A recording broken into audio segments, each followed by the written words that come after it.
হাসান ইবনে সাবিত রাদিয়াল্লাহু তাআলা আনহু জিহ্বা বের করে কতক্ষণ ঘুরাইয়া এরপরে শুরু করছেন কবিতা। 2-3 লাইন শুনাই। হাজাউতা মুহাম্মাদান ফাআজাবতু আনহু, হাজাউতা মুহাম্মাদান ফাআজাবতু আনহু ওয়া ইনদাল্লাহি ফি যাকাল জাযাউ। হাজাউতা মুহাম্মাদান বাররান তাকিয়ান রাসূলুল্লাহি সীমাতুহুল ওয়াফাউ।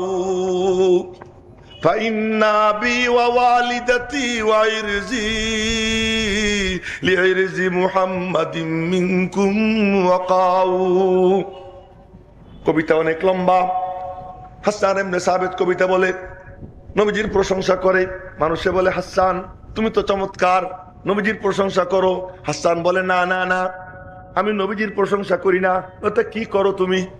কামাইন মাদাহতু মুহাম্মাদান মাদাহতুহু ওয়ালাকিন মাদাহতু মাকালাতি বিমুহাম্মাদি। আমি যখন নবীজির প্রশংসা করি, আসলে প্রশংসা তার করি না, তার প্রশংসা কইরা আমি আমার শেরগুলোকে দুনিয়াবাসীর সামনে চমকাইয়ে দেই।